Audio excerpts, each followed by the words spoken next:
all right.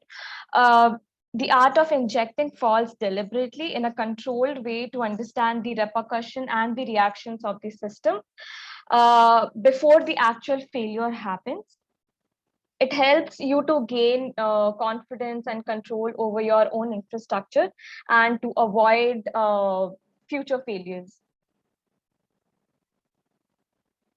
If I were to explain you chaos engineering in a very relatable analogy in today's world, I would say chaos engineering is like a vaccine. We inject harm knowingly to build immunity for your infrastructure or your system from the outages. All right, so the history of chaos engineering started when Netflix invented Chaos Monkey as their tool, as Litmus Chaos is a chaos engineering tool. So is Chaos Monkey. It was the first tool for the purpose, which was invented back in 2011. And it was invented to test the IT infrastructure and the resilience of Netflix. Back then, it used to work for intentionally disabling the computers in the Netflix production network to test how the remaining system adapt to this kind of harm and respond to the outage. So who exactly needs chaos engineering? All the enterprises, SREs, Q&A engineers, DevOps engineers and developers looking forward to avoid system failures again and again because downtimes are very costly, and to cut down that particular revenue loss, they must use chaos engineering. Chaos engineering is a very new technology, I would say, because it has been just a decade. So it might take, some cultural shift for people to adapt it in their infrastructure in the IT industry. So this is an very typical overview of what chaos engineering actually is. Yes. So this is the basic standard operational procedure of how to go about chaos engineering. So the first thing that we do is we identify the steady state in the infrastructure. We create a hypothesis revolving that, and then we run the experiment.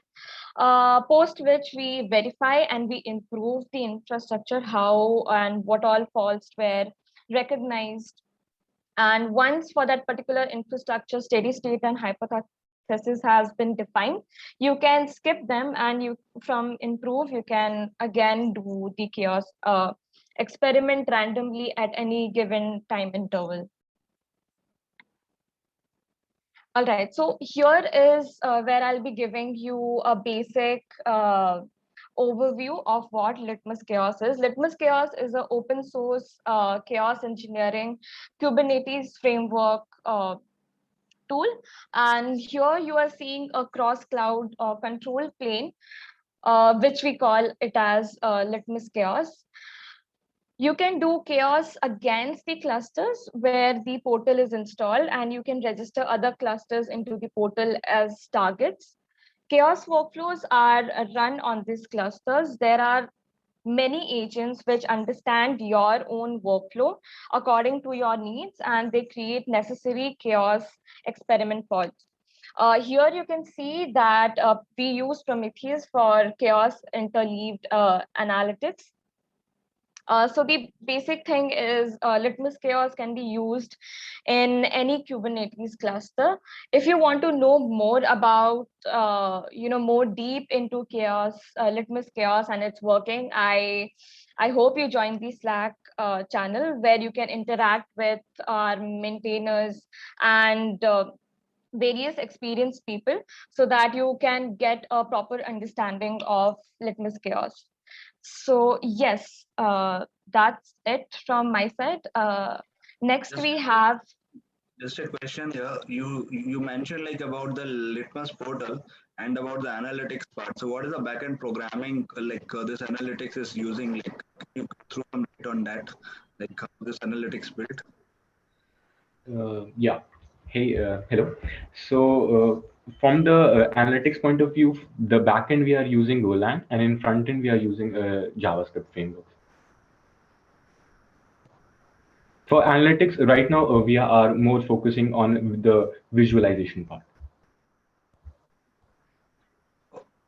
Okay, so you mentioned like about the visualization part. So like just I have a small query here. Like this analytics, like is it like say if I'm using if my architecture have a unleashed amount of data that is pumping up in my architecture, like kind of a big data set, or depends on the architecture what I've used. So how this analytics will be integrated in that?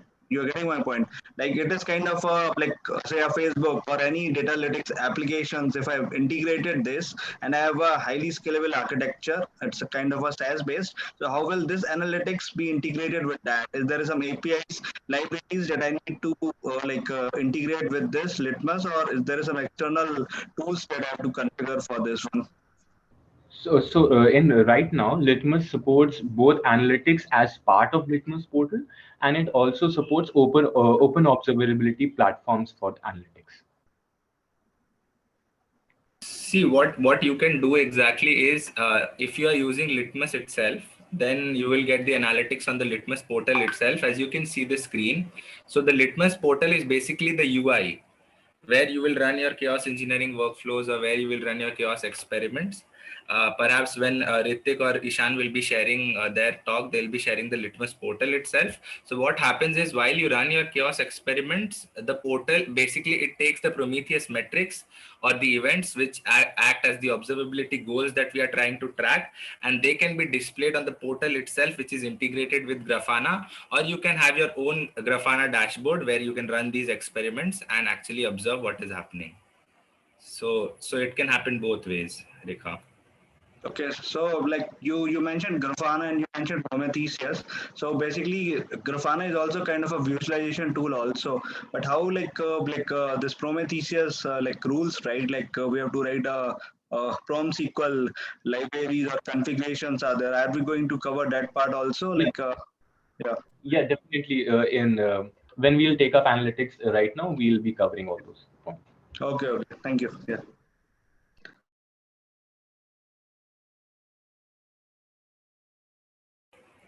Sure, Ritik, you can start sharing your screen and you can get started talking about the analytics on chaos engineering. Sharing my screen.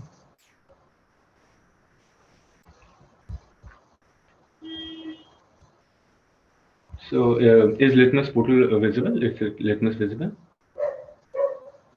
Yeah, Ritik, it's visible. So Litmus, as we have, as Sarita has introduced you about Litmus as a chaos injection tool. So whenever we have any chaos injection, whenever we are trying to test our existing services and our application for resilience, so what our main purpose is to understand how our application reacts to unfavorable conditions. Like one of our friends just said that if Facebook is having a huge amount of data flow, so how is the system responding to that data flow? Or let's say IPL match is going on and Hotstar is having suddenly huge influx of users. So how is the system able to respond to that huge amount of HTTP requests? Is it able to cater to all the users, or some pods are being killed or the services are being choked? So chaos testing is all about testing the undesirable circumstances. So when we talk about analytics with respect to chaos injection, so any tool is as good as it is able to inform the user about its usage, right? So whenever you inject a chaos, an SRE is more interested in you viewing the results of the injection.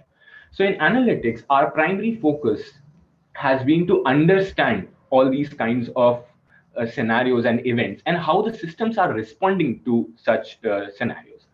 So we have four tabs in analytics section. One is the overview tab. Then we have workflow dashboard, application dashboard, and data source. I'll walk you through all of them. So the overview tab, as the name suggests, it provides you a complete overview of every component of the analytics section. So now you can see whenever we schedule a workflow, we build an application dashboard for the corresponding schedule. So now we are able to see all the recent application dashboards. And for the data source, right now we support Prometheus data source. Later on, we aim to add more types of data sources. So in data source section, if I go, you can see there is one active data source termed as my data source. The status of what is the current status of that data source, what is the type of the data source, and when was it last configured.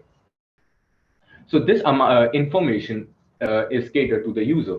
So you can go and configure a data source, and here you see, like if I just rename it or do anything, I can make certain changes.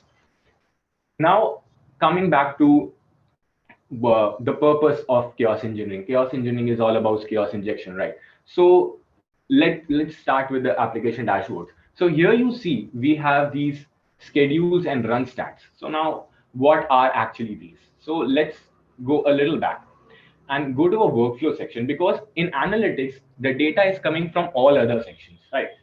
So now here you see we have schedules and browse workflows. So workflow is basically like scheduling when you want to inject a chaos. So now let's say I want to inject some chaos, and I'll go and schedule a workflow. Now the first step is selecting an agent. So I select my self agent, which is connected right now. Now from what kind of workflow do I want? What kind of chaos I want to inject? So let me take a potato head as a very basic one. Let's call it potato head 3. Okay. Let's call it 4. Let's go next, and let's see how the experiments are going to happen. So here you see it's going to cause a pod delete. And here you see we can select the weightage given to this particular experiment. And now we have option to schedule the workflow right now, or we can have a recurring workflow. Now I want to schedule it right now. So I click next. Here you see I get the whole summary of the experiment or the chaos injection that I want to do. And I click finish. It says it's successfully created, and I go back to workflows. Here you see there is one running workflow in which here you see it's potato head 4 and some sequence numbers, and we go back to analytics sections. Now here you see that we have one run which is in running. So this is the purpose of analytics section. As a user, you are able to see, as an admin or any user, you are able to see how many different workflows or schedules are running, and you get a complete overview of it. So here you see, if I just refresh it. Yeah, if I refresh it and I go back to the application dashboard, here you see that it says that this particular section is about the runs. The runs are the individual like you can schedule a workflow which is running. So every run every individual run is counted here. And here you see it says that 2 of them have been completed and 1 is in running state. Here you see that the total run count is 3. And total number of schedules is 3. So you can have maybe one schedule which is running thrice a day or twice a day or maybe monthly as per your requirement. So these particular charts reflect that. Yeah, like you had mentioned about that workflow. That workflow is written in a YML format. Can you open like what kind of a chaos workflow you had implemented, and what are the backend configurations, or what exactly you are introducing in those experiments or in those agents which are making the system kind of a resilient for a duration, or injecting few kind of a test here? Yeah. So for experiments, if I browse through, like if I go and create a experiment, I again go. So here you see we have different experiments, and experiments can be from pod delete to inject network chaos and different. Yeah, on my hub, if you select that, if you go on chaos my hub, you will be able to find a list of different experiments, which can range from, maybe you want a Kubernetes specific K-test state specific experiment, or which is meant for network testing. So that range is different, and you can also import your own defined YML for any workflow. No, that I know, like in a YML, we can write whatever the implementation that what we want, but how I am making the system a resilient or a kind of introducing a failures in my system using this workflow. This I wanted to understand, or what exactly in that YML like configurations. So to introduce this QoS workflow. Yeah, so actually, I'm not.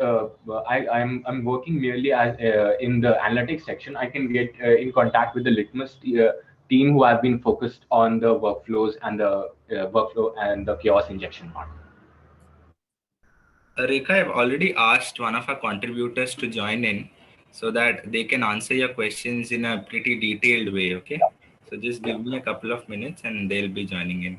Don't worry. Yeah. Also, there is a Python libraries are supported for a chaos setup here. If you are not using a Golang or other languages, like we can integrate here for workflows. Yeah, definitely. Maybe if it's possible, I'm not aware of any such integration right now. Okay, okay. So, hi, I have one question. If you're done, Rick.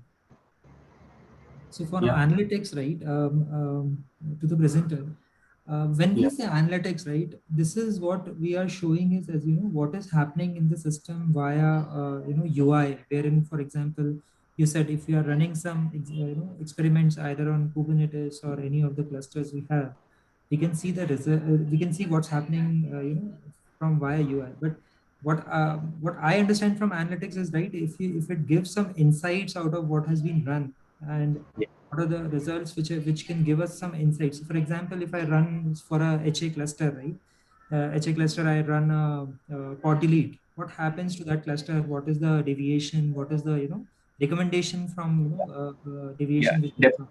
Yeah, from your question, I understand that you want to know the health status of a pod or a cluster or a node, right? No, I don't want health status of the pod or a cluster. I want what I have run, right? Say, for example, of a business perspective for a user, right?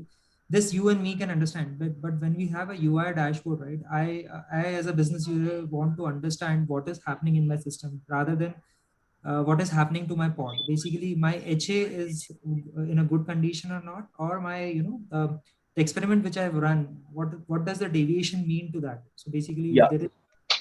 Yeah. What So is if the outcome basically? Definitely, I understand. So if I walk you through the application dashboard part, then I think a lot of things will be clear. Okay. Thank you. Yeah, sure. So this is for the workflow dashboards part. So now here you see we also have selections. Now here you can select on what kind of selection you want. You want to see it monthly or hourly.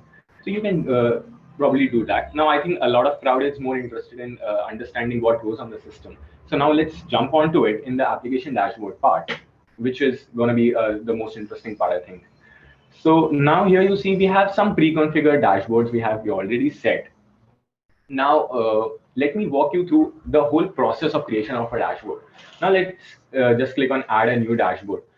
Now, here you see that in add a new dashboard, we have options of selecting three pre-configured dashboard, which is Podmetrics, Sockshop, NoteMetric, and you can also upload a dashboard and create a custom dashboard. Now, let me select a Sockshop application dashboard, and we'll name it. And we select the data. Before you move, sorry, I'm again pitching in. Sorry. So before you move, so Sockshop dashboard, Sockshop is a open source application, right? So Yes. Have we defined in the backend any kind of dashboard for Sockshop, or we are utilizing a pre-configured dashboard and then importing it here in the Litmus dashboard basically? Yeah, actually, all the pre-configured dashboards have been defined in Litmus. Defined In Litmus. No. My question is, so Sockshop is a open source application, right? Where we run some clusters or pods in the form of deployments, and then we see results. Basically, if you are hitting a UI drain or node down of anything like that, we can see results on Sockshop UI. But what my question is, basically, Sockshop, you said it's a kind of a dashboard you have chosen here, right? Yeah. Is this dashboard defined by Litmus, or it is imported in Litmus, which was already defined by Sockshop? It has been So actually here you are catering to the result part, also to the UI part. How you want to see a SockShop dashboard. Like what are the metrics you want to clearly specify? There are different metrics like order, catalog, and other metrics in SockShop. No, what So he's asking is, does it come pre-created by you or does it come pre-created by whoever creates the application? it has been pre-created by Litmus. Like Litmus has defined that these are all the things that we'll be showing in a SockShop dashboard. So basically you are modeling whatever deployments are running there. We can choose any kind of metrics and design it here basically on an Yes, open yes, source or any application content, right? yes, yes, yes. Okay, thank you. So here I select the dashboard and I click next. So here you see all the metrics which are part of StockShop, right? So here you can click and maybe just select what you want to see and you want, and because there are number of metrics, you might not be interested in all of them. If you are, then you can definitely select them all. So now let me just select 3 of them, which is order, QPS, catalog, and user. Now if I hit next, here you see that all of these three have been added and the corresponding queries. Now, one of our friend was asking about whether you have to use PromQL or what kind of queries we have to write. So now Litmus have been very focused on the ease of the user. So what the benefit comes is that here you see that these queries are defined, right? So now what if I want another query? So now let me go and add another query, right? That's most interesting. So now if you click on it, you are able to see all the type of different metrics that are available, which you might require. So now all these metrics are being prefetched for you so that you are easily able to cope up with it. So now if I select this metric, which I want to show, I want to check the graphs. So if I select it, now here I have options for keys and values. People who have been very familiar with Grafana are able to might be able to grasp it very easily. So when you select a metric, you can select the keys. Now all these keys are also prefetched for you. So you just have to select which kind of data you want, which kind of key you want. So now if I select, let's say pose. A question here. Pause you for a second. These queries, like I am seeing a drop down of the matrix. These are the inbuilt data coming from Prometheus, or these are customizable, like say like what all the parameters that you are using, like or you are querying with different API parameters, right? This one, is it coming from there, or this you have defined separately, like in this?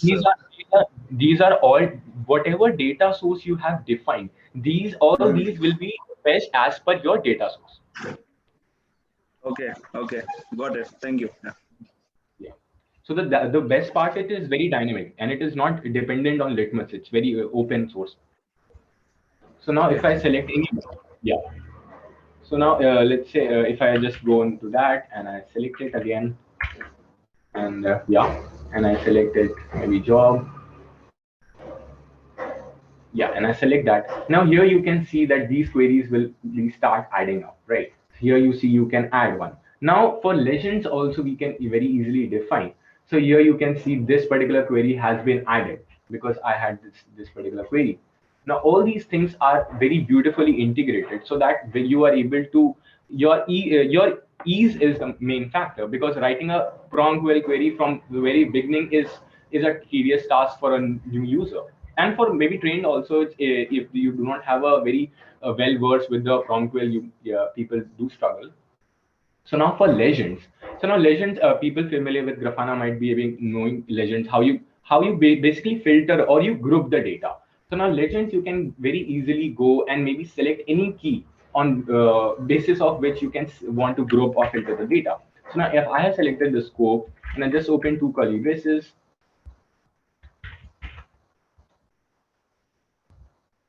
and I can just copy paste the selected scope. I just selected scope. Yeah.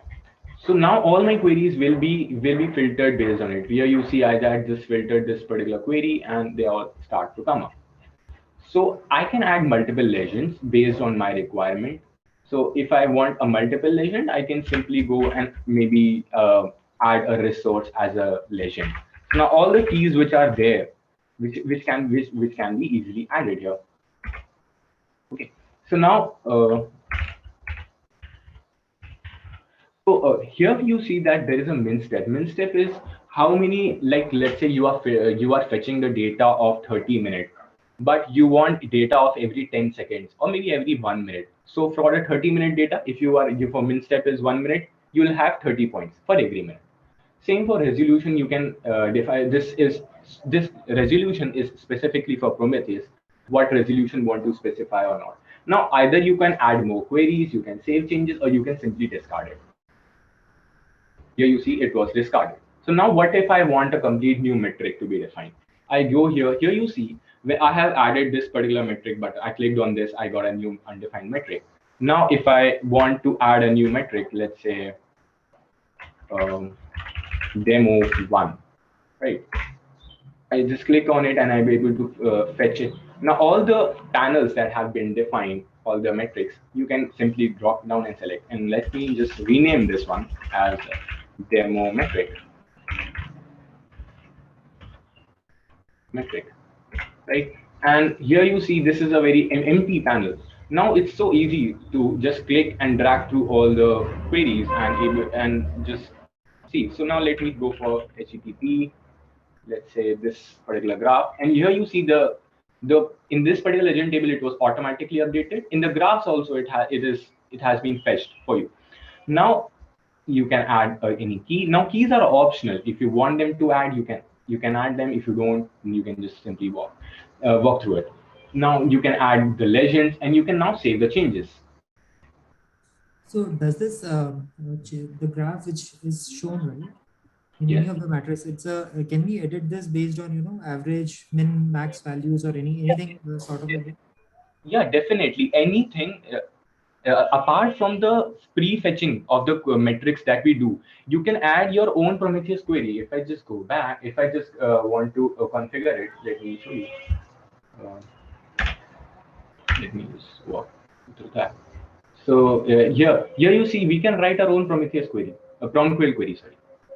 Okay. So any additions, any average that you want, you can get it from it. Sure. Yeah. So now if I open my just one question, one question. What all the workflows or the Litmus configuration what we do? Do we need to do we need to do it on the Kubernetes cluster, or where exactly we need to configure this one Litmus? Like you mentioned about analytics, yeah, there. You are specifically for analytics section? No, I'm just asking. Like, say I have a high setup, okay, or on a SaaS platform, I'm having one cloud setup. There, Yeah. if I have to set up e-litmus, like this litmus kiosk, so do I need to configure additional VMs for this one, or it will be like on the whatever the architecture what we have? Do we need to set up all the nodes and the concerning nodes there? No, I think if you have a K-test, you can simply run Litmus.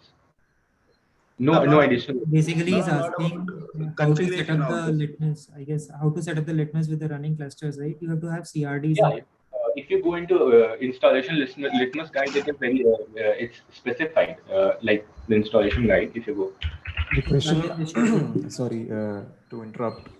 I think the question was where do you install and how do you install it, right? Yeah. Yeah, you could install it on Kubernetes, Rekha. So you will have to run the Kubernetes cluster to run the Litmus control plane. But the target of chaos or the subject of chaos can be within the Kubernetes. Your voice a bit louder. Can you speak a bit louder? Yeah, it's very low. Yeah, you have to install Litmus on Kubernetes. The Litmus control plane runs on Kubernetes, but the subject of chaos can be inside of a cluster or it can be outside as well. You can have legacy systems. You can have EC2 instance or a VMware VM or a bare metal machine, which is the subject of chaos, right? But the Kubernetes control plane for Litmus is probably what it is. I hope that answers. Okay. And how terms of a weightage wise, is it a light weightage component, or because I need to take care of my resources also, right? Like the kind of a usage of my resource, the CPU and RAM also, of my configurations, of my VMs also. Yeah.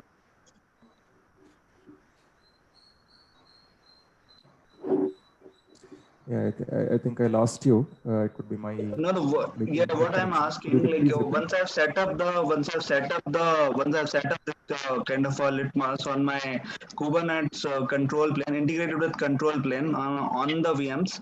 How about like the usage of the resources? Like every VM have a CPU and our like memory usage, right? Is it lightweighted or how it is, or it's a API based one?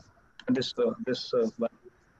Yeah, it does not use much resources. You can take a look at some documentation. I think I'll just share it on the Zoom chat shortly as to what are the minimum resource requests that you can probably set. So as you know, Kubernetes allows quotas, right? So you can use the Helm chart of Litmus to define resources that will be consumed by the control plane, and that will throttle it anyways. So you can control how much resources you're using for Litmus control plane using the Helm chart.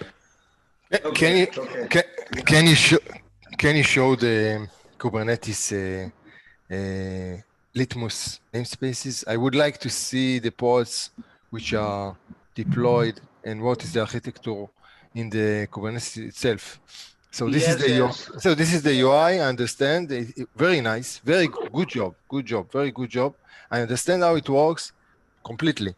Just show me the Kubernetes. What is done in the Kubernetes? Thank you. Yes. I think Ritik, would you like to show that, or I can share my screen? Sorry to interrupt. Can we complete this section of analytics and come back? Yeah, I think we can just go ahead and complete what Ritik wants to show, and we can have an open mic session once this particular topic is completed, and then we can take all your questions. Would that be okay? Yeah, cool. Yeah. Like, but just note down this query, like, because we should align whatever the queries we discussed, because we are a kind of a hands-on people, like, so we want more on a kind of a back-end things. We are more interested from a UI perspective. I understand the UI is pretty good, but we are more interested on the Kubernetes clustering and on the control plane, what you are talking about, no? Yeah. You feel free to post your questions on the Zoom chat. I think once Ritik is done, we'll probably take all these questions. We'll probably share the screen and show you what parts are running and how much resources they need and what is the architecture and what we're planning next. And probably that will give you a better connect on what the UI is trying to show.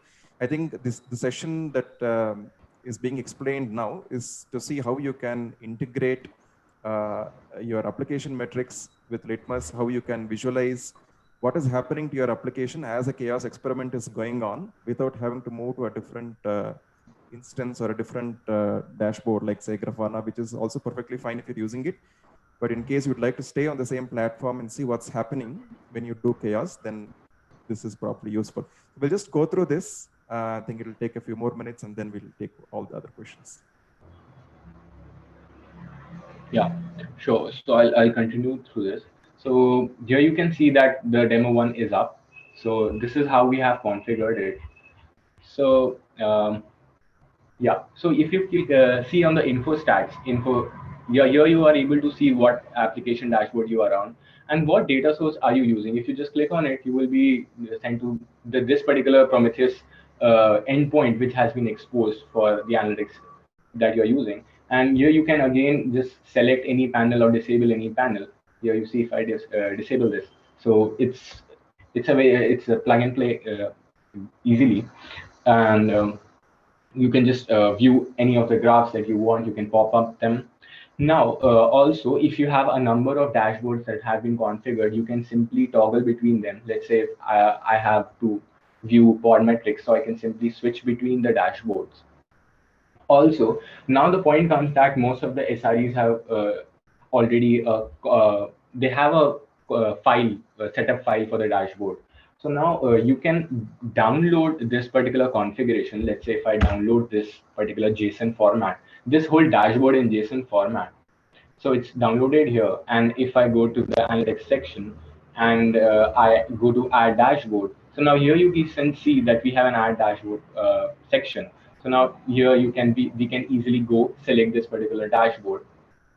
Here you see all the configurations that you have done are already up, and we can just change the name and select the metrics again, and your dashboard is simply ready. So if you have different users who are using this particular control, want to use the same particular configuration of dashboard, we can do it easily.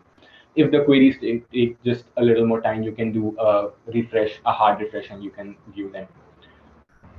Apart from that, we can also clone. Like, let's say if you have a existing dashboard and you want to have like build upon that existing dashboard, we can go and clear and clone it. So it's copy of not node metrics 5, and let's call it, give it a different name, and we click it. So now a clone of this particular dashboard has been created, and you can go configure and build upon it. If I just go down here, you see the copy of NodeMetrics 7 or the 5, they have all been created. So this is for the dashboard part, and for the yeah. And now we'll see if now how to add a new data source. I think data source was already covered in previous section. I'll just walk you through again. So now if I want to add a new data source, you can give the name of the data source and go back. Yeah. Ritik, sorry to stop you again. I'm actually very excited to see the dashboard and how you are navigating through. So the question from my side is basically, you go back to analytics. Yes. And you have shown a lot of application dashboards. Right? So yes, the question I had in my mind, right, when I see a word analytics, right, and I want to infuse some insights from what I have run. So basically, say for example, if I'm doing a run for pod delete again, right, what is the trend which I'm seeing in my system basically, and if there is a deviation, right, what is the insight that I can look out from with a business user perspective? So I understand that these. Yes. Yeah, please go ahead. So yeah, on the very same point, I would say, now what is the purpose of the whole dashboard? You are asking, right? So whenever you inject a chaos, you want to see what was your blast radius, how did it affect a particular kind of service or application. Now in the graph, if you just see that these are the events that have been marked, right? These overlays, if you see. Now whenever you inject any chaos, these events are marked for corresponding to every event.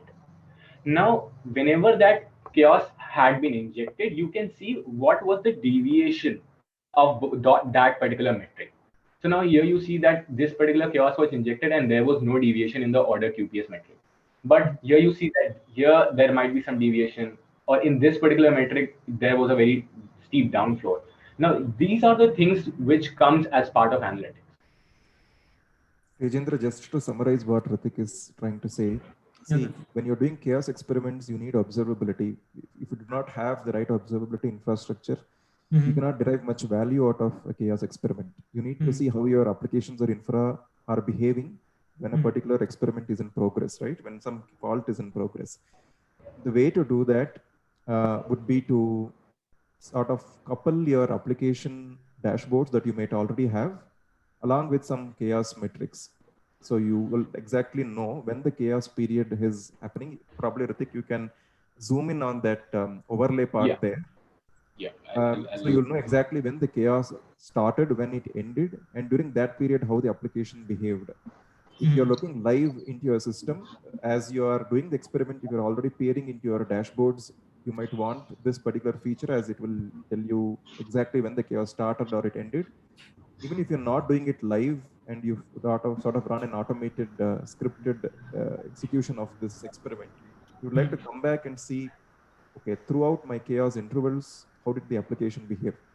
And most of the times, it is not only the dashboards you're looking at. You might want to couple. I got also some questions on chat asking, can we integrate with email or Slack, etc.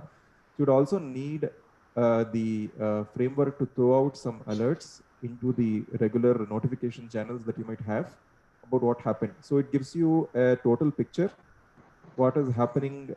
You could see on the dashboard, and you also have at that timestamp an alert that you have received, and you know that is when actually chaos has happened.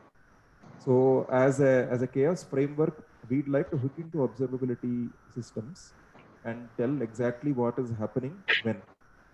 And Correct. not only that, when you're running experiments, you'd also probably want to consume some observability information from your ecosystem. Let's say you're running Prometheus for your own application, SockShop or maybe Kafka or something. When you run your application, you might want to validate certain things as part of your steady state hypothesis. That's true. When I inject a particular fault, I expect that my offline partitions should not be there. All my Kafka partitions should be good. Or maybe my front end QPS on SockShop should not drop below a certain number. So these are things you would want to validate. So you'd like to bring those into the framework as well. So that is done using probes. So that is about the framework consuming observability infra. This is about the framework throwing out some observability infra. Sorry, I think I interrupted you. Please go ahead. Yeah. So I have one question. I think I understand that. Basically, I got the idea what you're saying, but the question is basically, say for example, I'm running in an organization. For example, I'm running an open source in an organization, which is trying to run a dry run or a kind of a MVP with Litmus or any other open source. So when I say I have a UI, right, and I do analytics on my correspondent templates, I distribute these templates proving in one of the services and then distribute it amongst multiple services with these templates created in the dashboard. Now, once I distribute it, right, the other teams will rely on understanding, what are the deviations which has happened. Okay. Right.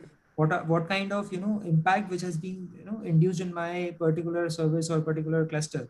So on that part, I was thinking, okay, this is also very, very nice, but I was just thinking if we had something which can actually give us some kind of insights based on the runs which we have done, and basically I see.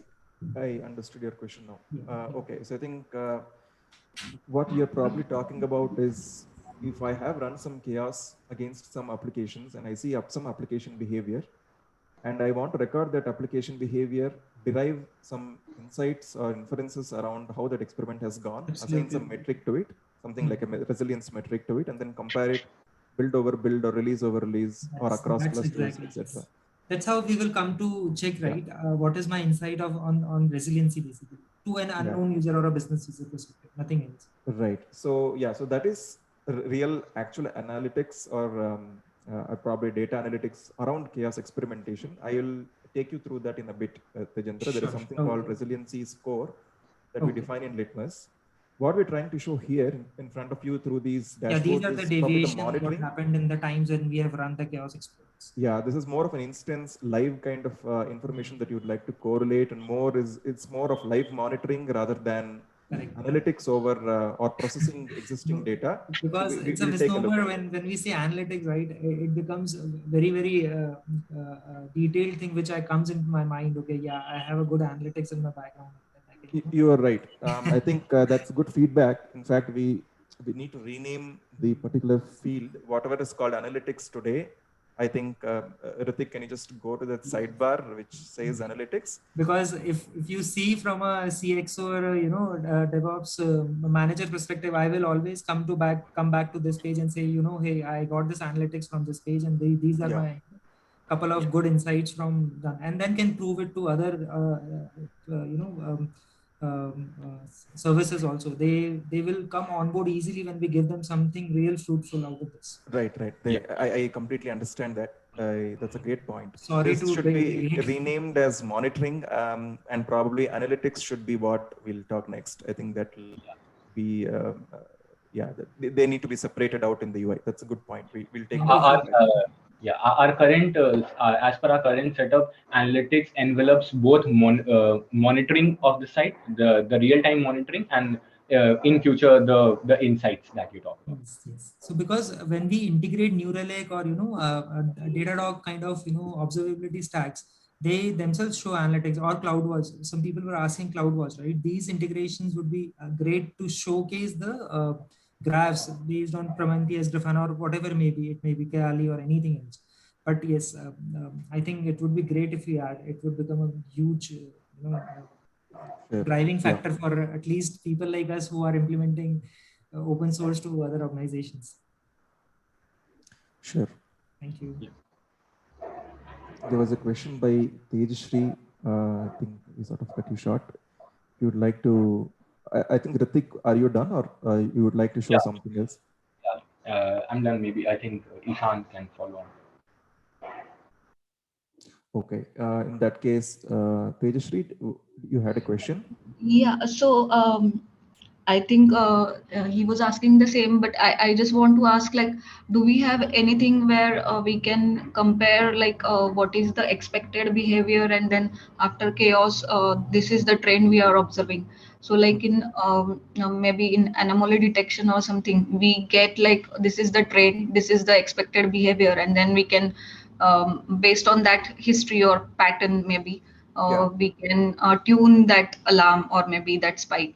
So similar way, do we have anything in this? Because that's what I understood. Like by using the workflows, you are just injecting some process or some like some chaos in the actual application, and then we are observing what is there. Like right?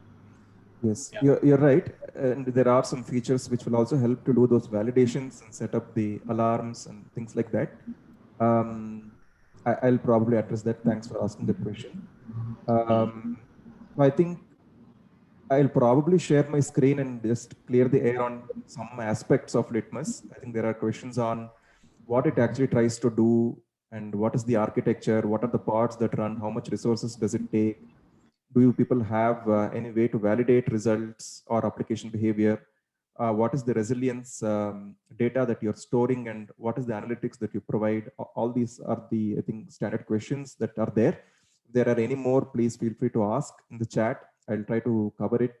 I'll just do a very quick 15-20 minute intro of Litmus that probably covers these questions, and then we can go on with the next set of sessions and people will be able to connect better. Does that work, Sarita, Prithvi?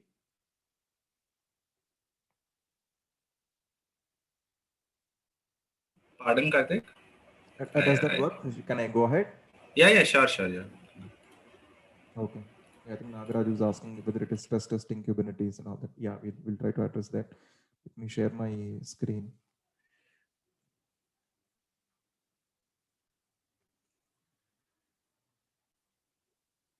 Is my screen visible? Yes. Okay.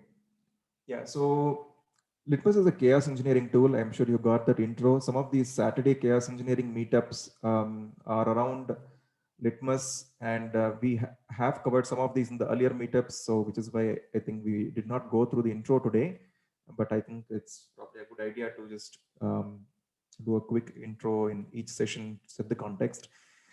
So the standard flow of any chaos engineering experiment would be something like this. You have an application and you have some idea of what is the steady state for that application, right? And that steady state can be defined in various ways. There might be some metrics that your application already provides, and you have an idea of what is the range for those metrics. What is the deviation that is tolerated within those metrics? It could be performance, it could be availability, any such thing. And sometimes there are other ways to define steady state, auxiliary ways. You might check the availability of some downstream application that is depending upon the application under test, right? Or it could be some way to check within your environment through some CLI commands, or if you're using Kubernetes resources, maybe custom resources, then some fields on the custom resource that indicates the health of your application, especially if you're using operators, etc. So there are a lot of ways you can define steady state conditions. So you basically make a list of what they are, and then you go ahead and inject a fault.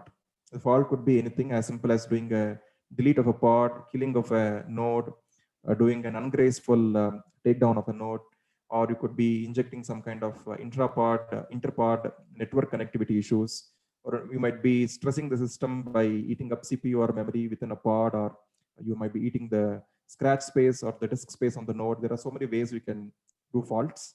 When you do that, you basically check how your application is behaving, right? Whether the steady state hypothesis that you have, the hypothesis that you had around your steady state characteristics, whether that holds or it does not hold.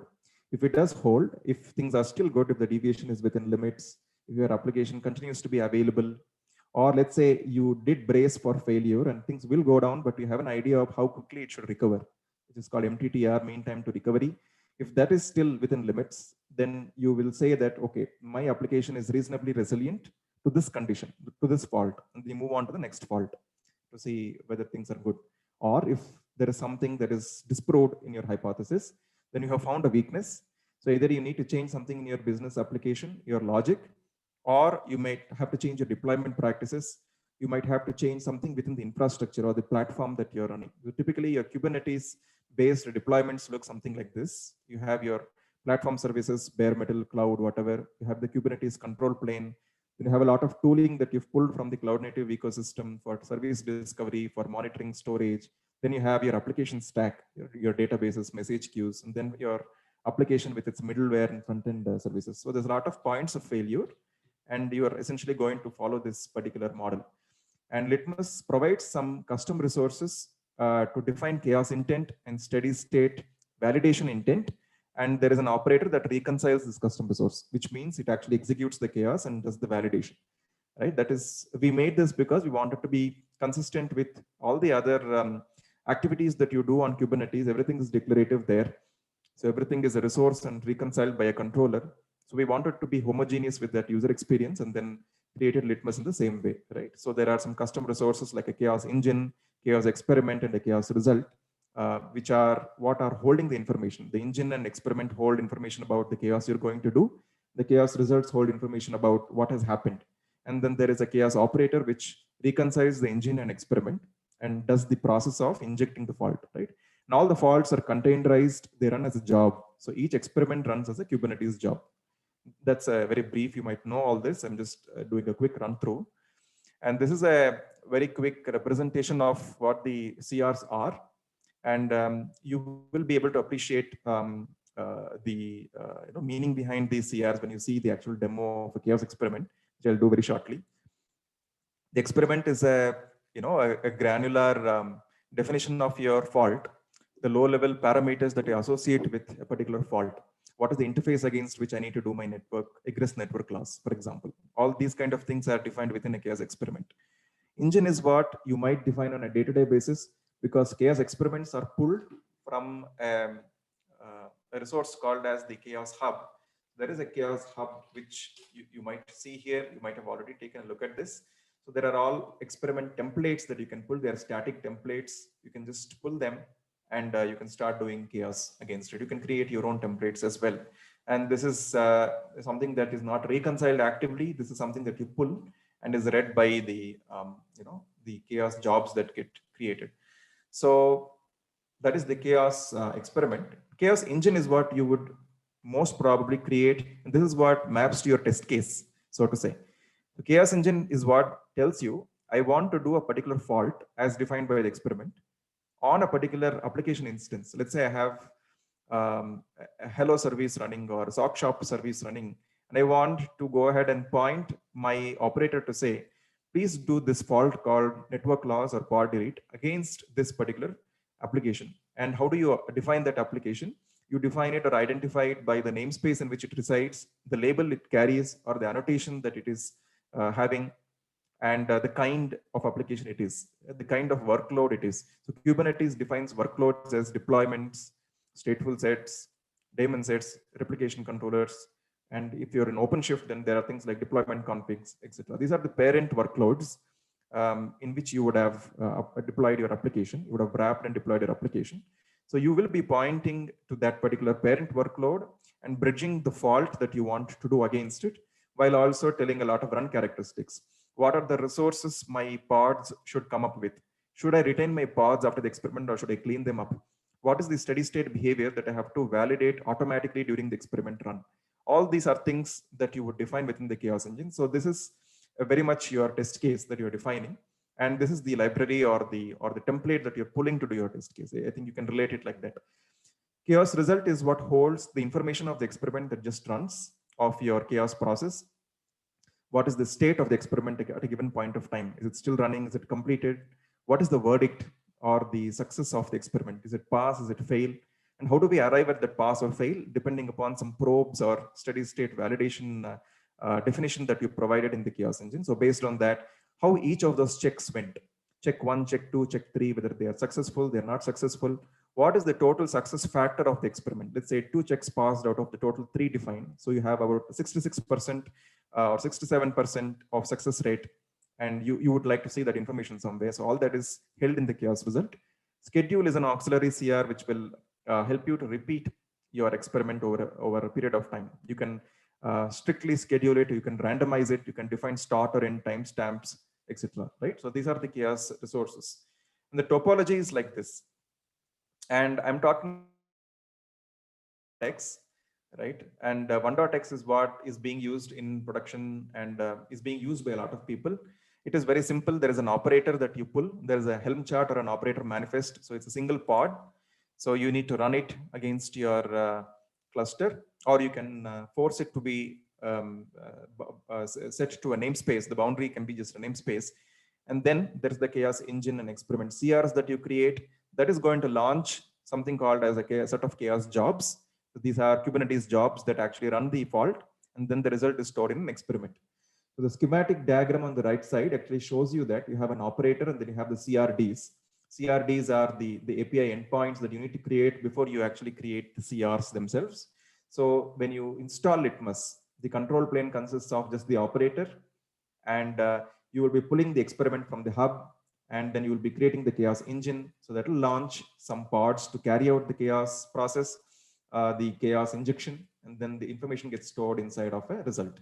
And then there's also a metrics exporter, which will parse this chaos result to create some Prometheus metrics, which you can then use on your Grafana dashboards or whatever to see what is happening during your experiment process, how your application is changing.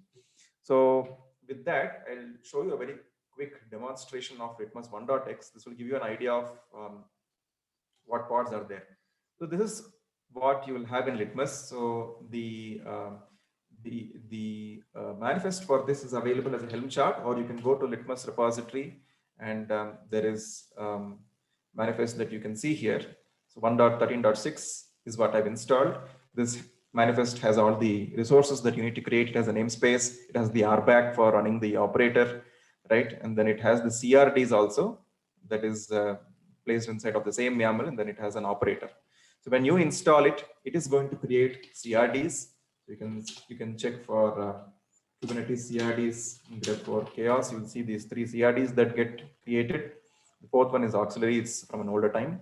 And there is this pod that gets created, which is going to reconcile your chaos.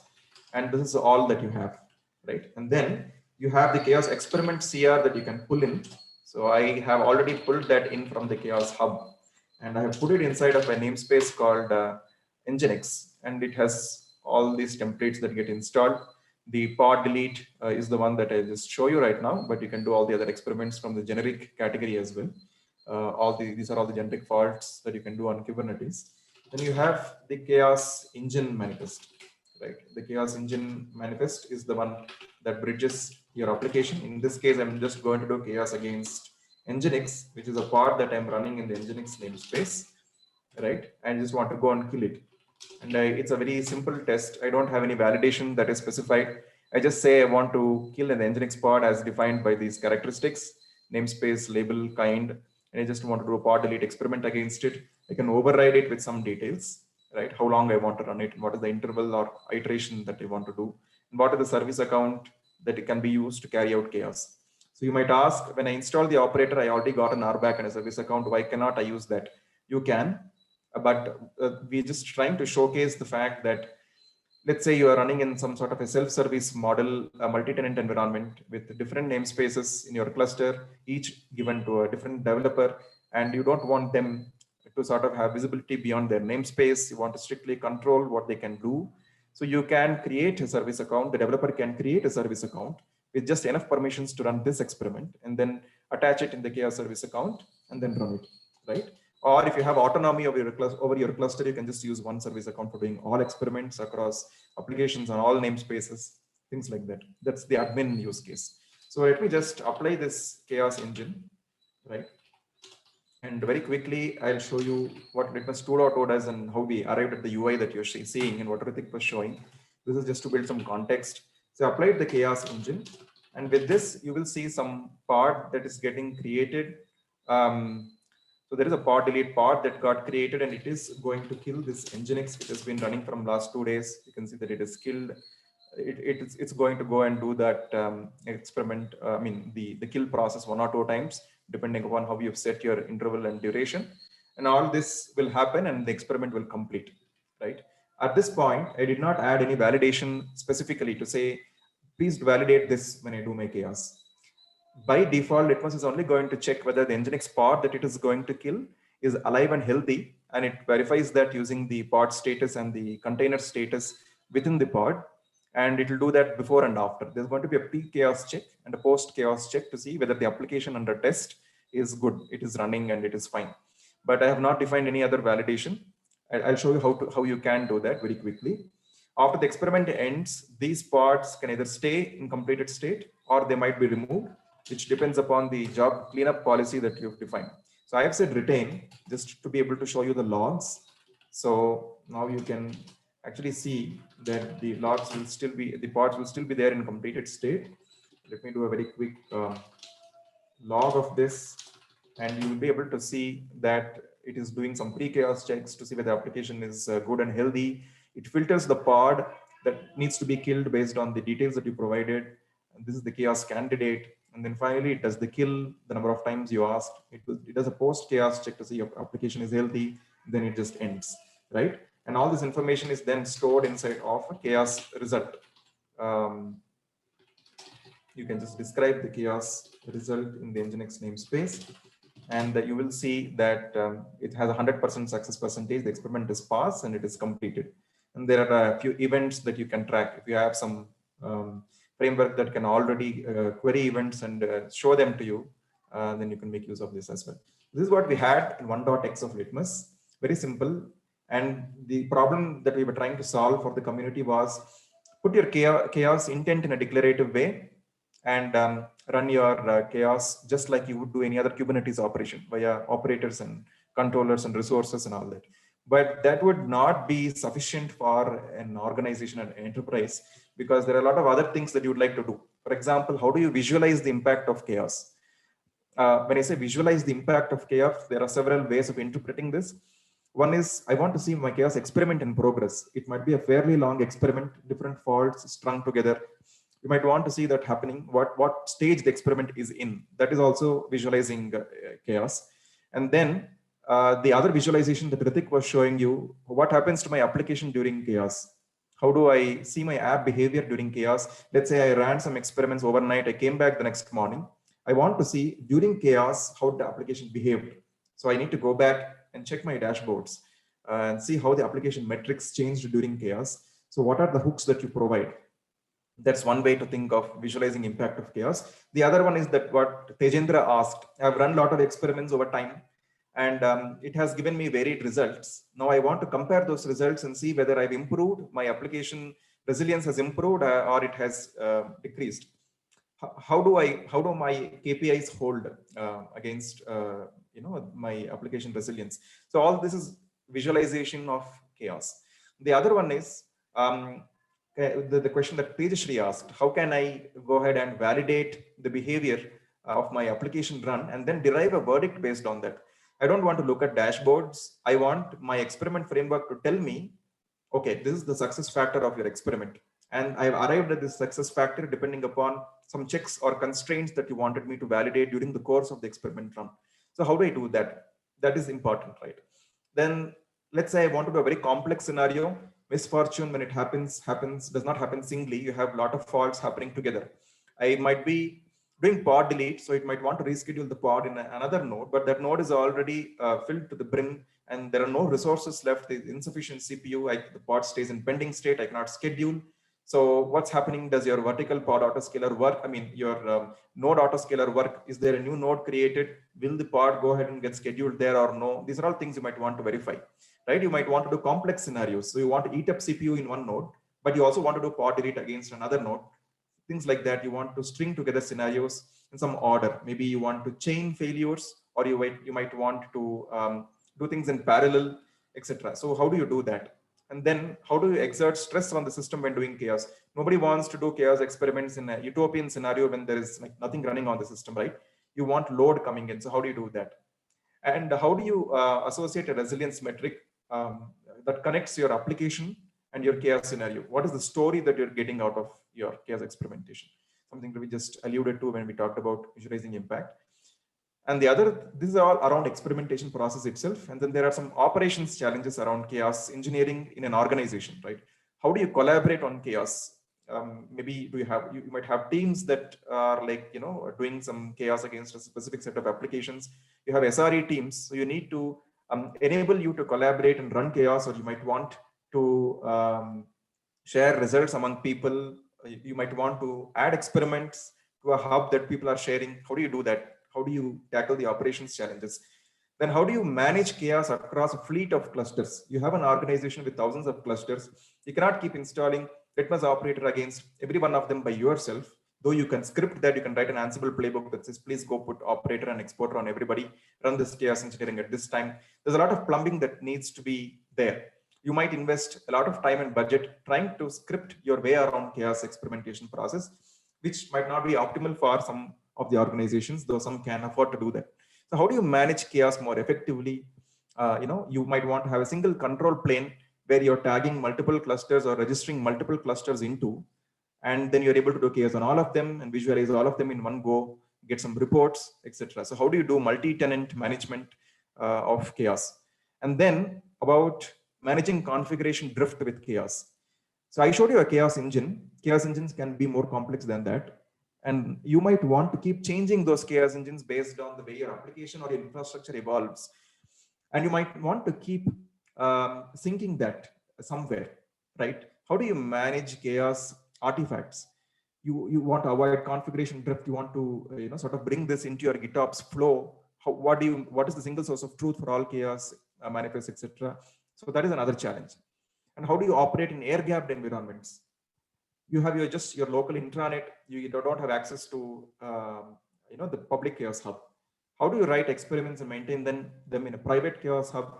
How do you give your own image registries? How do you pull all the chaos images that are necessary for running the control plane and the experiments within your own environment, etc.? Then how do you create applications that map to your specific business case? You want to write your own experiment. I just don't want to use the standard pod delete. I have so many other things I want to do within an experiment. How do I create it? Does Litmus allow you to create some tailored experiments?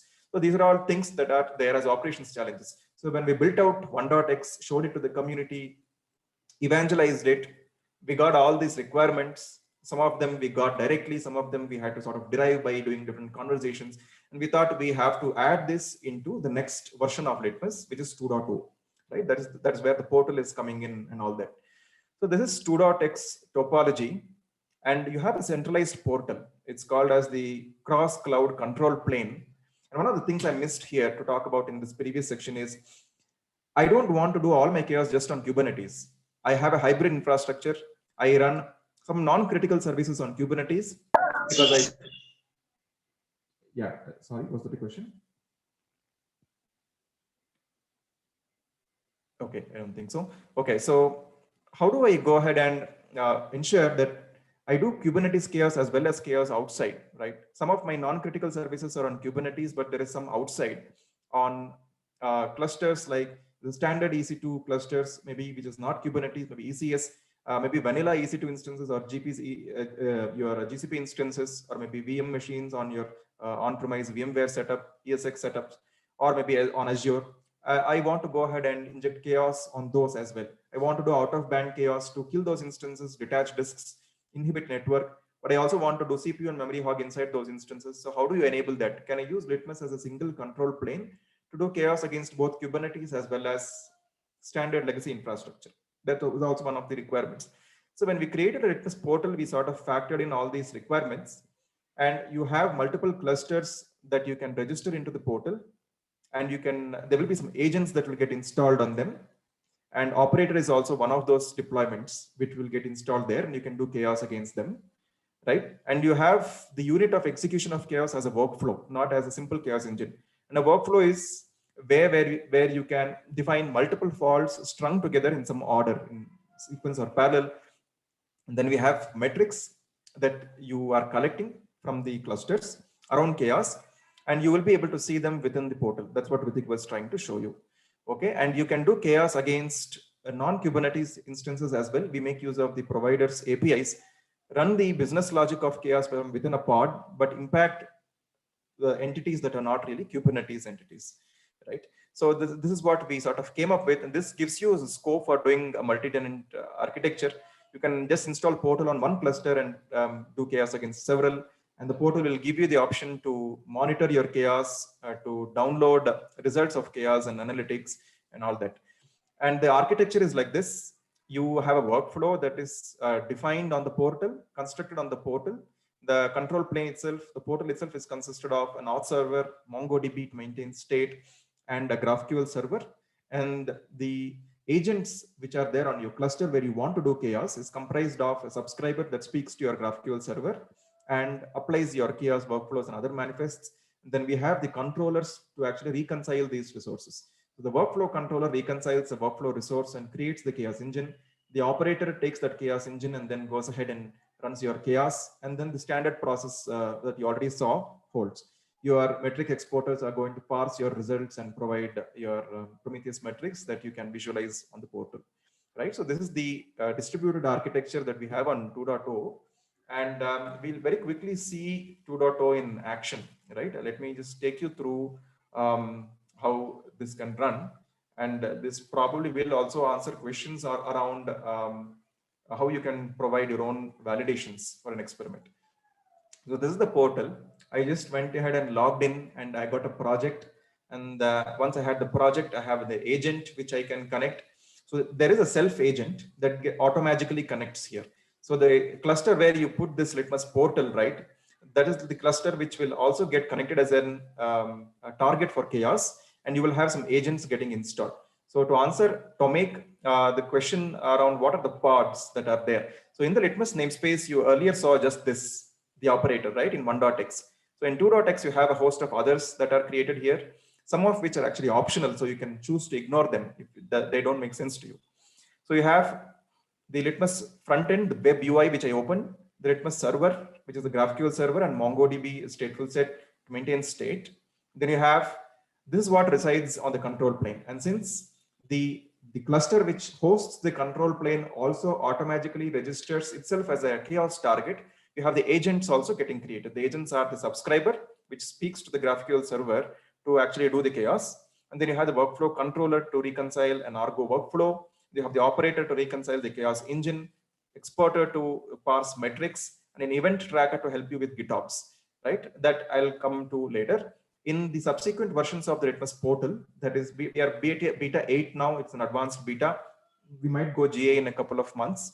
The next beta will actually contain the ability to ignore or omit the workflow controller, and you will not, and the event tracker, and you will have the option of, doing chaos directly through engines using the Portal without creating a workflow. If you are creating a workflow, you will need the workflow controller. So that will be given as an option. So you can reduce the number of pods here further to just the subscriber, MongoDB, the Portal server and front end, and the operator and exporter. The event tracker and workflow controller will become auxiliary, and you will have a choice, right, in your agent definition, and then you'll be able to get that. So why they are needed and what it does, I'll just demonstrate to you very quickly. And in that process, I'll also tell you how you can do your own validation. Now, I'm going to use this Portal to do a chaos, the same pod delete, the vanilla pod delete that you saw. Now I'm going to instrument it with a lot of other scenarios or a lot of other conditions to be more effective. Now I have a use case which I have defined in this repository. So let me just take you through that very quickly. So see, there is a Kafka stateful set that I have installed, right? And this consists of multiple brokers, 3 brokers. I have shown 5 here, but I actually have 3. And I'm going to, and it has Zookeeper, of course, to maintain state. And I'm going to create a simple load against this particular Kafka stateful set. It consists of, the load is run via a job, and the job has a producer and a consumer container.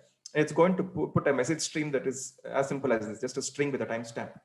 And I have set a message timeout on the Kafka consumer side, right? And I expect that I will kill one of these brokers, and the broker that I kill is going to be a partition leader. So you know in Kafka that your messages is sent as topics, and the topics are consisted of partitions. And just for simplicity, in my case, I just have one partition which is replicated across all 3 brokers. And I'm going to select the partition leader that is handling IO, and I'm going to kill it. That's going to effect a failover, right? Another broker has to take over. And if the broker that I kill happens to be the active controller or the controller broker, then there's going to be a re-election also, which means there's going to be more time taken for the failover, possibly.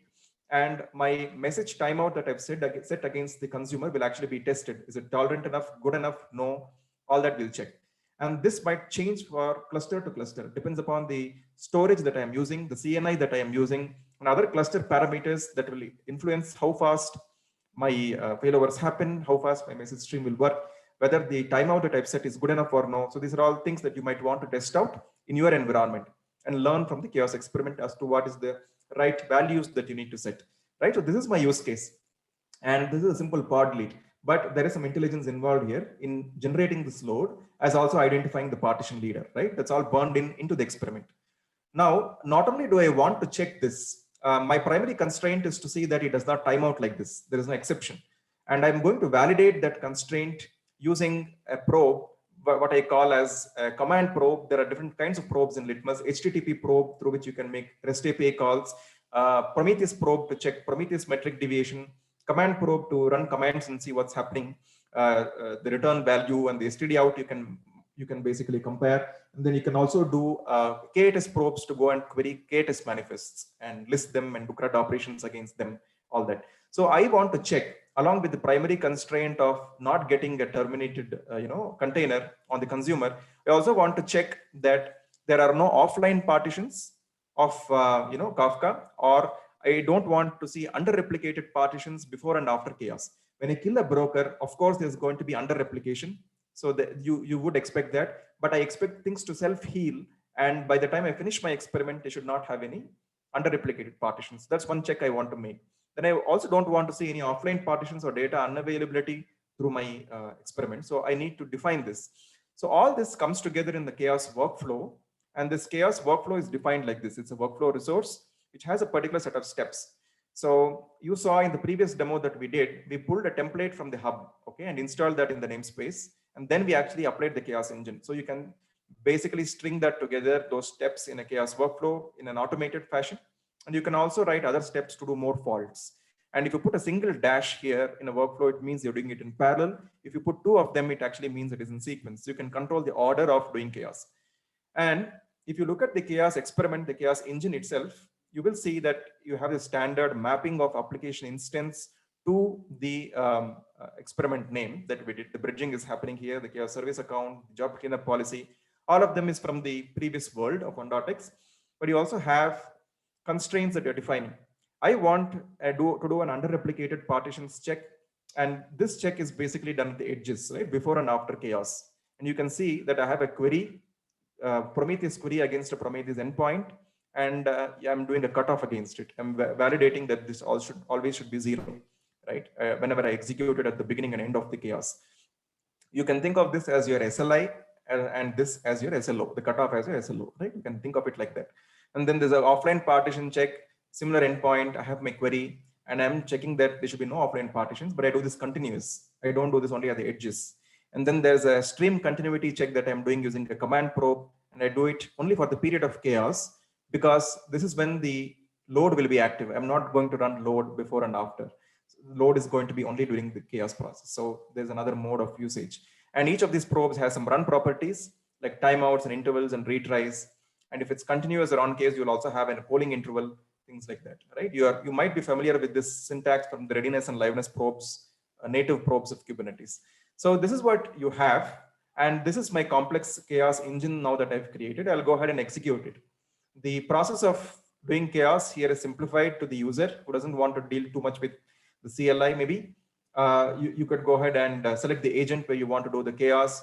You can import a flow, right? You can import the workflow from your own workspace. You can also construct it, design it from the portal as well. That's another example, but I'm just showing you for simplicity and interest of time. So I already uploaded that workflow. I have the experiment here, which I can then tune. I can click it. I can do a lot of tuning here, but I think I don't want to do this because I feel my experiment is already tuned enough. So let me go ahead, and this is the place where you provide the criticality or weight to your experiment. So Tejendra was asking about analytics. So this is where it comes in. So let's say I have a lot of experiments in a workflow. I can give them points depending upon your application maturity, which experiment it is expected to tolerate and be fully compliant with, which not, etc.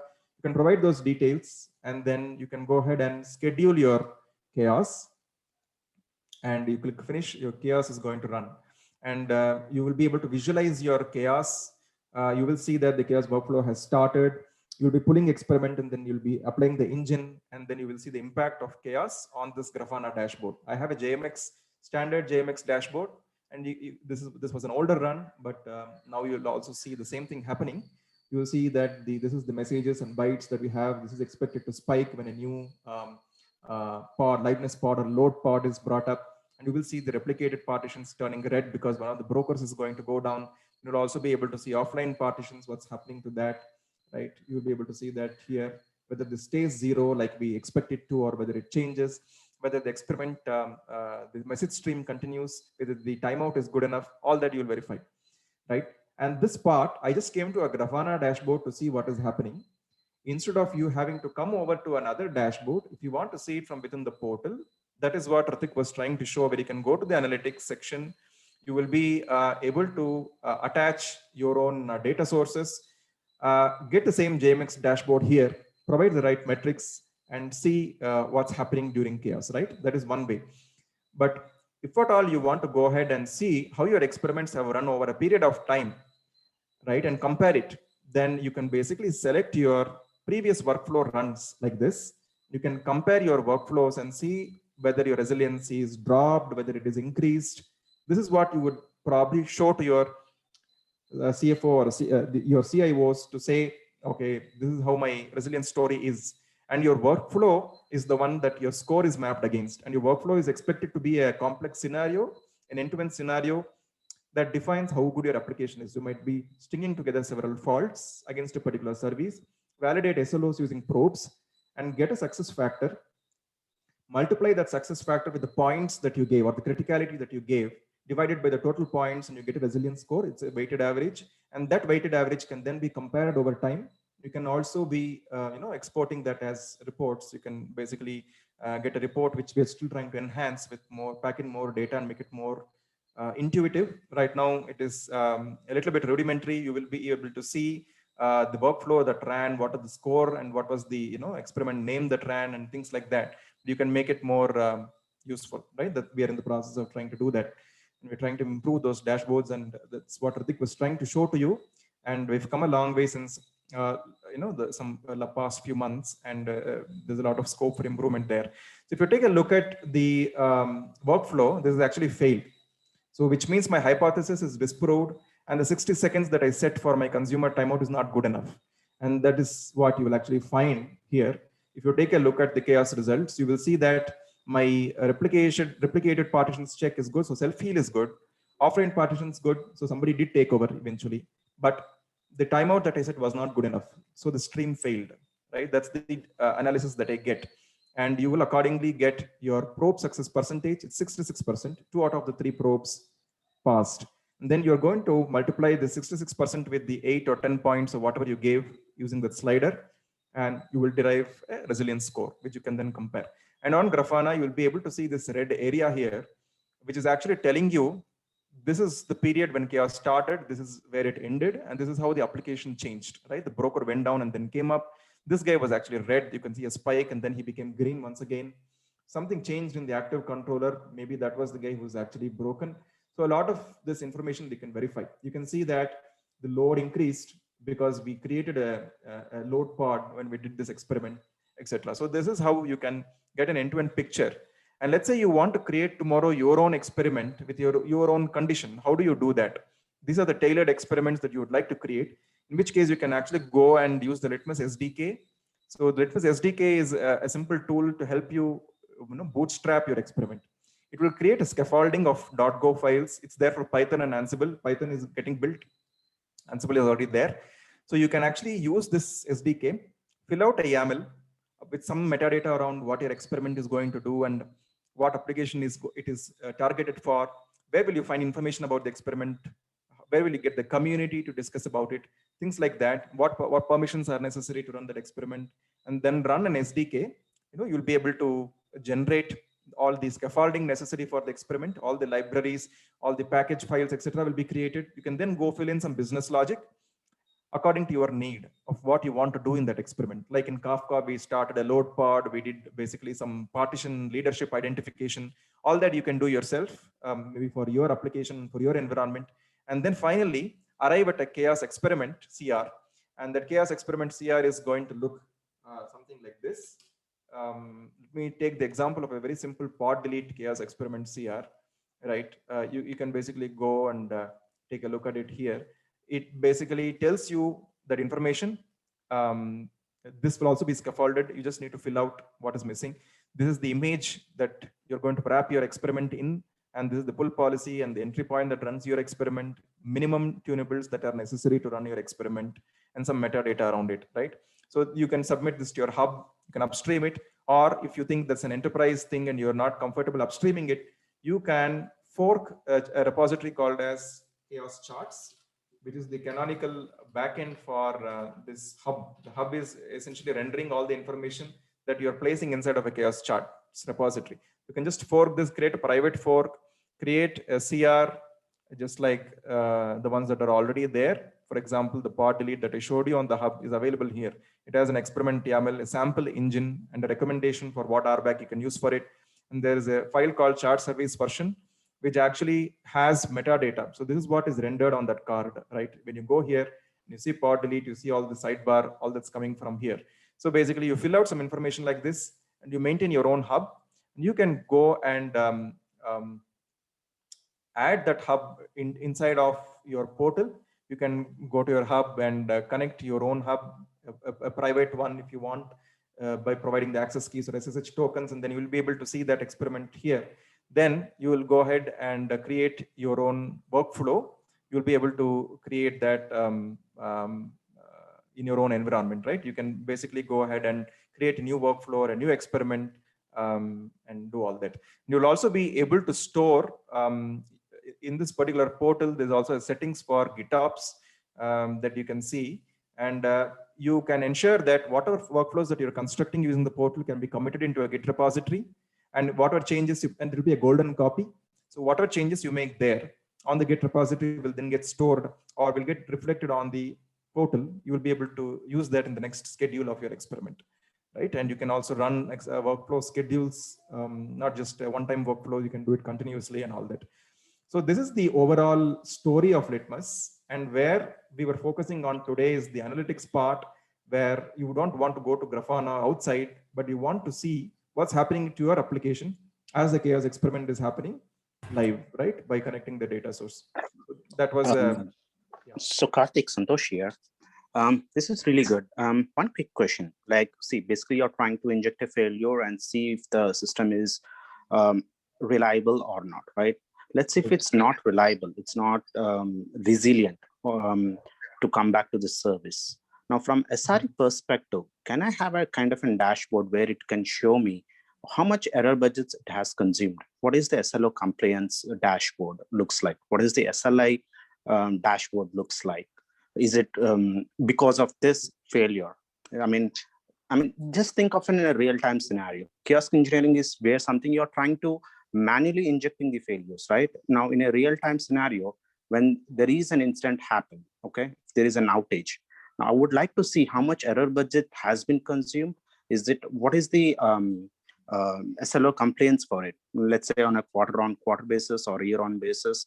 From a management perspective, is there something that will be in scope for this, or it will be completely out of scope? Because I know what we are talking here is completely kiosk engineering, but I was looking from an SRE perspective, like when there is a kind of an outage and if it's not resilient enough, I would like to see a kind of a dashboard where it shows me the error budgets, how much it has been consumed, or what is the SLO, what is the current state, and all that stuff. That's a great thought, and that's something that's very much asked by the SRE community, Santosh. So Litmus open source, as you see here, is a pure, like you said, out and out chaos engineering tool.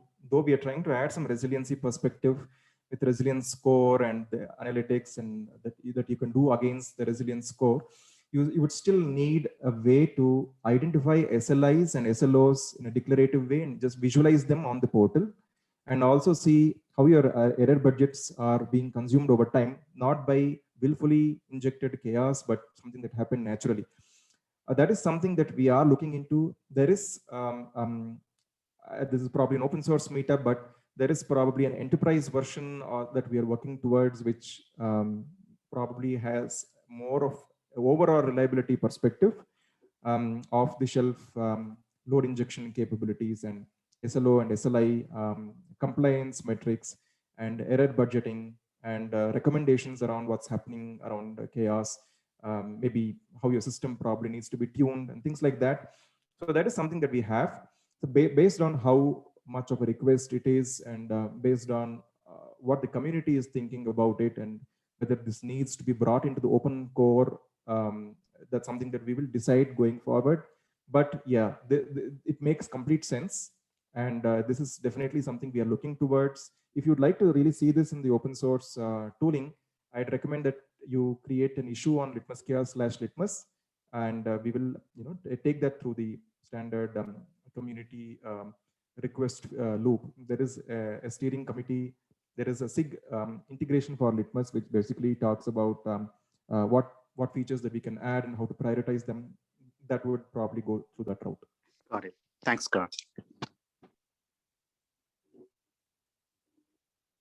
Yeah, there were some questions on chat. I'll probably go ahead and try and see if some of them are met or the new questions.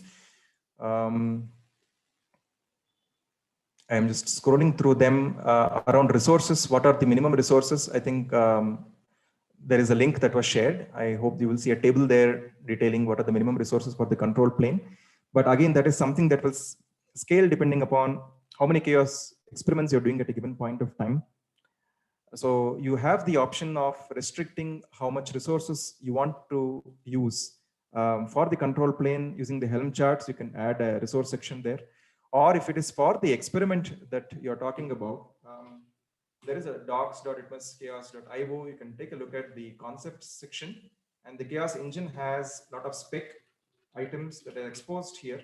You can provide resource requests and limits for the components that run to do the chaos, the experiment pods. You can basically say what are the resource constraints you want to provide there. And that's a best practice. You can provide that.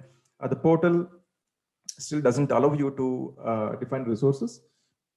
You can do that in hand-created workflow manifests or chaos engines that you can import and run. And if you are running a lot of them in a large cluster and you want to really squeeze how much resources you're expending, you're free to do that here. That was one question. The other question was around CloudWatch. Yeah, I think Ishan has answered that. He shared the chaos exporter repo. We do put all the metrics that Litmus has. I think I had a Prometheus instance running somewhere. Yeah. So these are the Litmus metrics that you can see, and all of these are available on CloudWatch as well. And CloudWatch has Prometheus integration, so you can directly consume and fashion your own dashboards. Nagaraju asks if it is possible to replicate production traffic. That depends upon the load testing tools that you're using, Nagaraju. So if you have some tools that can replay production traffic, there are some tools that do that. Then you can create a Kubernetes job out of it and add it inside of a chaos workflow, and you will be able to test chaos against that kind of a stress, right? That's something that would be left to the user that is doing the chaos experimentation. And about email and Slack integration, today we don't have it out of the box. It's not native, but you can set up the alert manager, right?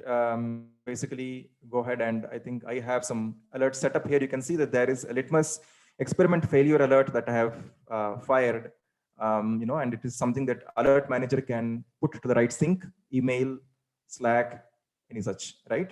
So you could probably go ahead and do that. It's possible to do it because we have Prometheus metrics to tell you whether an experiment passed or it failed, or whether it is in progress, etc. So you can basically set up the right alerts that you want. And we also have a lot of what do you call metadata added as part of the filters, the metric filters, right? You have something called as context that is there.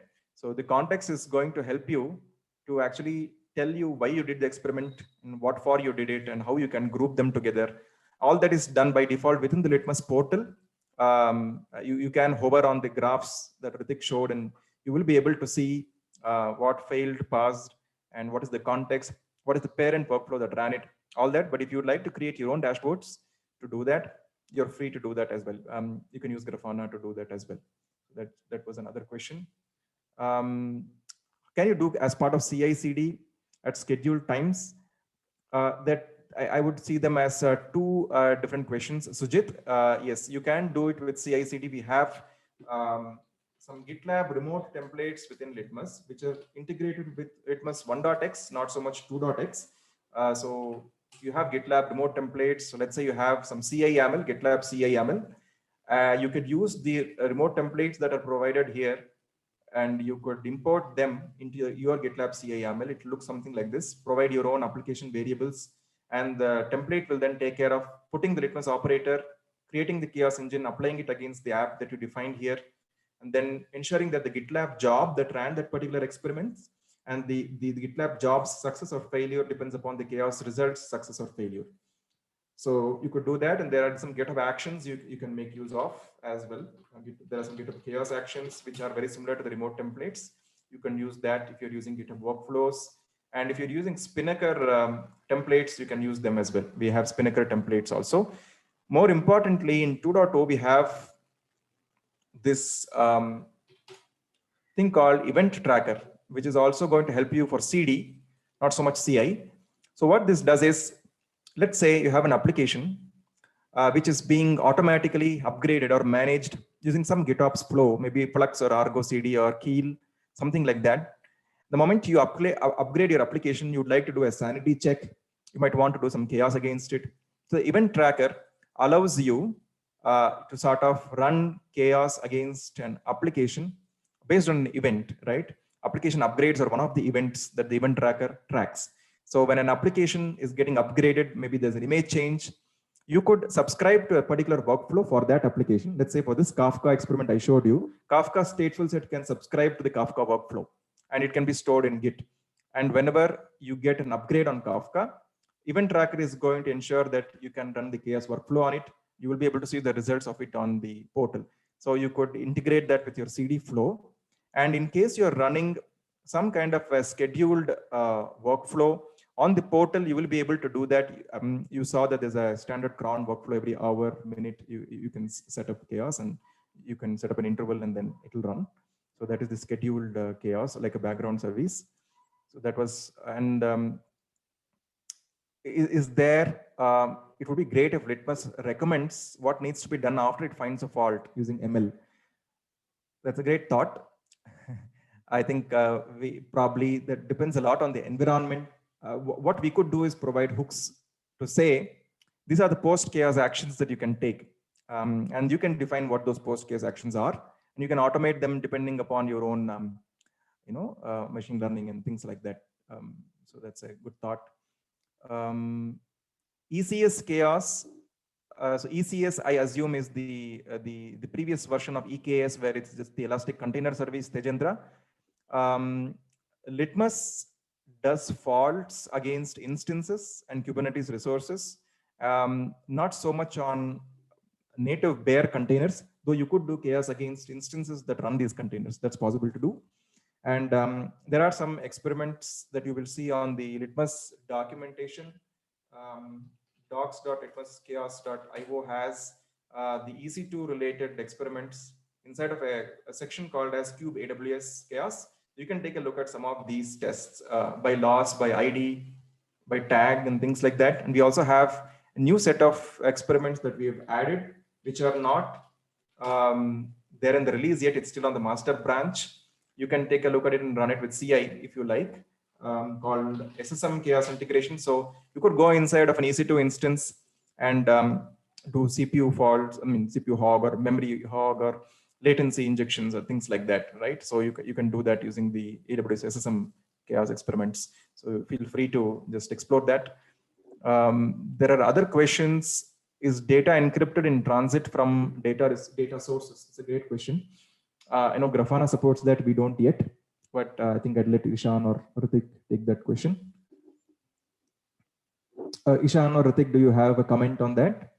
Yeah, we are already, like, it is already specified. Like, we are planning to add like secure access to it. Like, you can use certificates or like basic auth like that. Like same way as Grafana or any other tools like secure the data source, like transit data. And like there's no security in that part. Like when we scrape the like metrics from your chaos results and everything, like the metrics exporter which we have called chaos exporter. So if you want security in that, you can again configure your data source accordingly, as we have an open observability like pattern. Yeah. Like between the portal and the data source, we are adding the security for sure soon with this, like before the G and all. Yeah, that's a good feel. If you're looking for some such capabilities, Nagaraju, you can create an issue. We'll be happy to take a look at that. I think those were the questions that we had. I hope we've been able to cover all the questions. I have a question. Is it fine Sure. to ask? Sure. Please Okay. go ahead.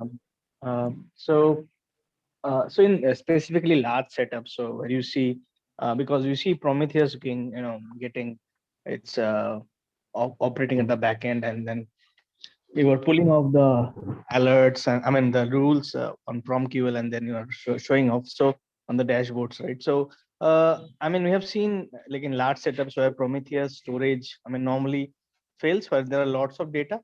So do you implement any kind of like backend mechanism like Thanos or something at the backend to store the Prometheus data? I mean, and just to ensure that Prometheus keeps on running every time. Yeah, that's another great question. Thanks, Shaunak. Right now, we don't have that.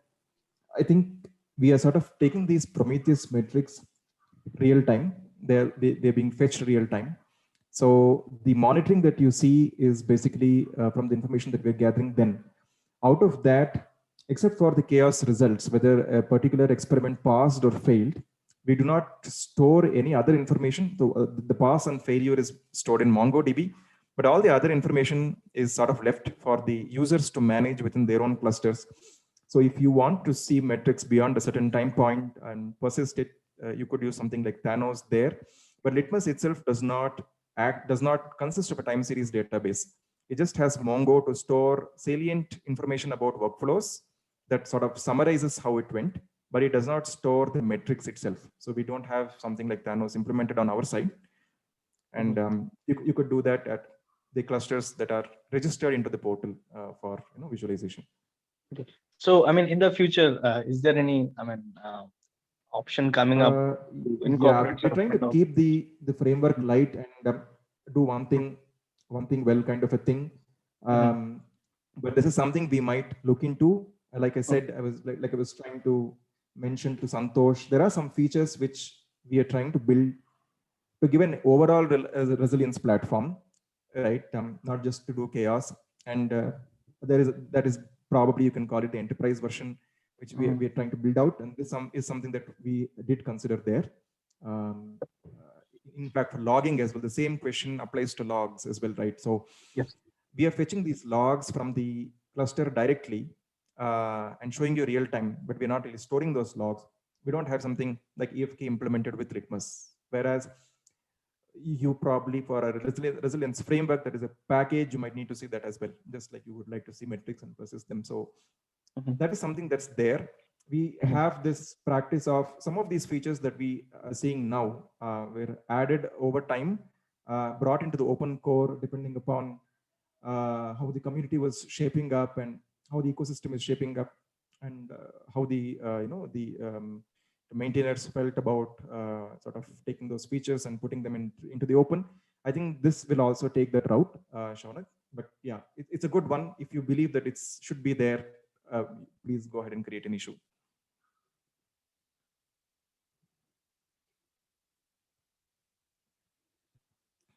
I hope that answers. Yes. All right.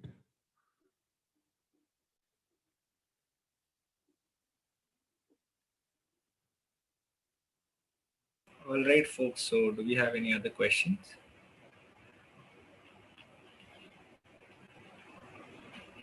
All right, folks. So that was an amazing session. I think a lot of questions asked, and I think that completely changed the flow of what we had in our agenda.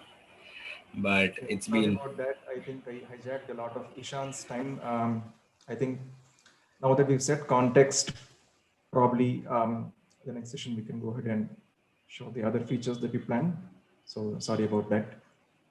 Oh, no worries, Karthik. I hope the audience got a lot of insights on Litmus and got a lot of insights on chaos engineering the cloud native way. And perhaps we can schedule what Ishan had to show on the analytics side and analyzing dashboards and everything the next time. So keep tuning in to the chaos engineering meetups. We have it on every fourth Saturday or the last Saturday of the month. I think Sarita has posted the link to join the Slack channel, so everyone can join in the Slack channel from here so that they can continue asking questions there. Any doubts may be basic or may be, on deeper levels of Litmus or chaos engineering. That way you folks can ask them there. And folks, with this, we wind up the call. The recording will be available on YouTube, so you can check that out as well. So thanks everyone for joining in, and looking forward to seeing you all in the next meetups. Bye-bye. Have a good weekend. Thank you everyone for joining in. Thank Have you. a great weekend. Bye.